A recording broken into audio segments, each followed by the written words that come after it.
Hey friends, welcome to today's video about December Daily, but not really. December Daily actually happened kind of by accident whilst I was filming this tutorial. So I'm going to show you the tutorial first to make this kind of decorative flip bauble for your journal, but and then we'll get on to how December Daily happened. It was literally because of the paper pad and as I was doing this project it just kind of happened. But it's super simple. This is probably one of the most simple tutorials I could ever show you, but you're just going to need 3 circles all of the same size, and you can cut them out if you've got a circle punch. That is perfect, and mine definitely came in handy at the end of the video. Once you've got all 3 circles the same size, you're going to fold them all in half, and then we're just going to glue them together. So I mean, it's pretty self-explanatory. You're going to have to choose which circles you want to go where, if there's a certain pattern you want to have somewhere, or you know, if you've got an idea that you already want to try, kind of work that out before you all glue it together. I actually wanted to put some journaling in my center part, the part that flips open, but you could put journaling in all 3s. You just cut a smaller circle of lined paper or whatever you want to put in there, and kind of just glue that down in the center, and then fold it back up again.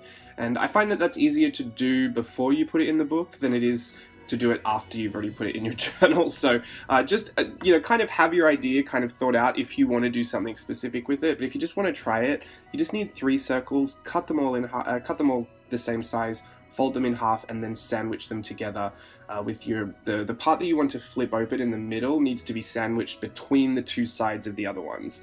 And you're just going to glue them, just glue the halves together. You're going to need the other half to glue to the journal. You'll see as it comes together.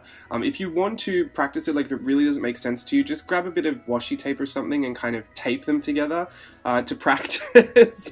But I don't think that it's much more difficult than just gluing the halves together. So hopefully that makes sense, and you'll see how it pops into the journal in a second. One of the tips that I would have for you as you're doing this is constantly fold it and burnish that crease. I've even used a bone folder, and then even when I put it in the journal, I'll keep going over it, because as you start to add things like this, pop-up elements or you know, bulkier collage elements to your journals, it really puts a lot of stress and pressure on the spine and the binding. And I tend to I say try, but I don't really. I try to work in journals with less pages when I'm doing these craftier projects, just because it's less likely to bulk up the journal as a whole. If I was doing this in a journal that I use every day, it would just put a lot of pressure on that binding, and you'd risk kind of having the journal fall apart, which is slowly happening to some of mine. So speaking from experience there, I have this watercolor traveler's notebook insert here that I actually was, you could see there was some stamps on that page. This is from when I first got my stamp set and I was doing some sample pieces, but this piece I never finished or even really started. So I just wanted to renovate that page and give it new life. Put some Target handmade modern paints down, which is a really great $2 paint you can get from Target in the States, and really great colors too. They say satin finish, but it's kind of a matte finish if you put it in thinner layers. So I really like that. Gave it that dry brush kind of technique, kind of put, you know, the teal or the light aqua over the top of the green. Oh, I should explain what I'm doing. So basically I took the other halves that were still there and glued them to each side, putting that crease in the middle of my bauble ornament, really lining that up with the middle of the spine in the book, and even grabbing my bone folder and really pushing that in there just to make sure that it is solid and isn't going anywhere. And like I said, folding over the page and even burnishing the back of that crease, just so that your journal will fold up really nicely, because this is, the paper that I'm using is a scrapbook paper. It's actually from a paper pad I got from Michael's. It is listed in my shop recommended supplies and merch link down below in the description box, on an Amazon link. It is listed in there. I think it's in the Merry Mix Media list, because I did use it for that as well. It's a really beautiful paper pad. I really love it, but I'll just be honest with you, it was actually a lot cheaper to get at Michael's with a coupon, but the link is in the Amazon wish list if you want to just check it out. Speaking of wish list, if you're sleeping on something to get for Christmas, or you have a creative friend that you want to get something for Christmas, these brush-tipped Posca paint pens have been one of the most fun things to play with, and I've really enjoyed them. They are not going to go down super flat in color. Like, they will be a little bit streaky depending on how much of the paint is flowing through. I mean, I really love them because they're like a brush that's ready to go with this matte acrylic paint, and they come in a nice little set of colors. It's kind of expensive, not gonna lie, but I've had a really great time with them. And if you do want to build up that color to a really flat, solid block of a color, just go over it once or twice once you've laid it down. But for me, I mean, I find it really de-stressing to draw lots of leaf patterns and leaf motifs, and those brush pens are literally the best thing ever because they just re-ink themselves as I go along. And they're matte acrylic paints, so they are really easy to work over the top of in mixed media, and they have the bonus of being able to go on top of a lot of other media. That's something that, you know, your ink filled brushes, your watercolor filled brushes don't, like, they kind of struggle with to lay on top of certain mediums, but that is just acrylic paint and it will go over pretty much anything. So really versatile product, and I love it. It's also in the Amazon wish lists, but I think I can't tell if it's under markers or paint, because I didn't know. It's probably under both, because I didn't know really what to classify them as. Okay, so this is how this happened. If you would have just saw, I punched out a whole bunch of numbers. This December daily only happened by accident because that number paper in the paper pad was so appealing to me. I thought, oh, I could punch out those numbers in circles and do this project all over again, which, you know, then led on to being the Ultramost Plus in every single way. I wanted to have a journaling spot, so I used the craft paper from Muji again, the ruled craft paper, for my journaling spots. It is a little thinner, so I did put the candy cane striped paper underneath it, that kind of cardstock, just so that it would kind of cut them both together. Not only does it save time, but actually if you're trying to punch out thinner pieces of paper, they just get all caught up in the punch, which is a Fiskars Circle Punch. That is also in the Amazon influencer page list. Just assume that everything that I use I can find a link to is in one of those lists, and it's pretty self-explanatory. There's like tools or pencils or pens, they're pretty much all listed there. So I hope that makes it easier for you, especially around Christmas time, if you're looking to you know, add to your own collection, if you've got children that want something, if you've got a friend that you're trying to buy something for. All of my favorite things are in there, and there's some really fun stuff to play with. So just putting that out there. Here, what am I doing? I'm going for gold. So there are 25 numbers, right? And then that means there were 25 journaling spots, 25 backing ones, and then I got the bright idea to put 25 photos on there. So there is 100 circles in this December daily prompts list, and I don't know why, it just kind of got out of hand.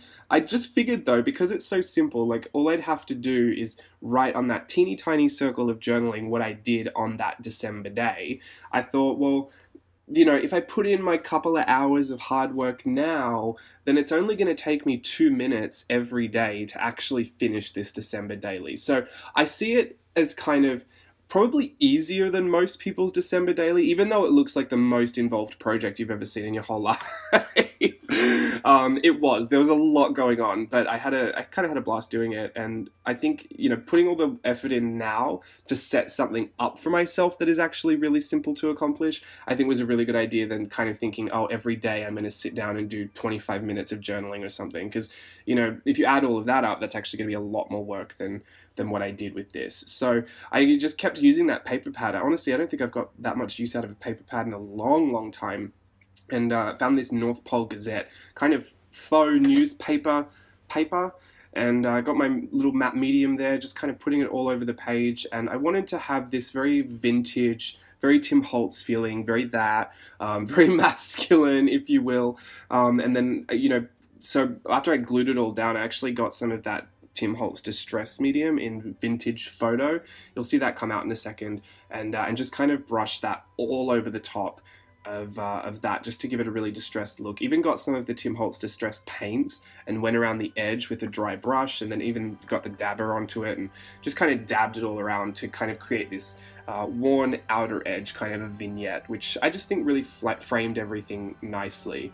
And I'm super excited to complete it. Actually, you know, because this was just a random thing that happened, December had already started at this point, so I did kind of backdate a few pages and kind of catch myself up. But I think one of the most fun things for me was actually putting all the photos on there, which was a little work. I had to find 25 Christmas photos. I was thinking if people were doing that Capture December, I think I've seen floating around, this might also be a good one for you.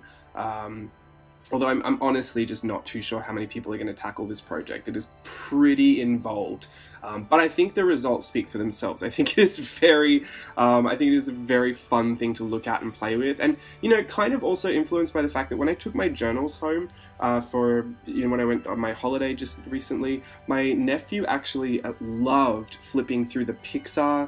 You know, when we went to Pixar Fest at California Adventure Park, we did that little vlog, and then I did that journaling pages with all the Monsters Inc. doors, and they're all flip open doors with lots of journaling spots, kind of scrapbooking the day in there. He loved it, was obsessed with it, to the point where even like when we were just around, he would ask for the book with the doors.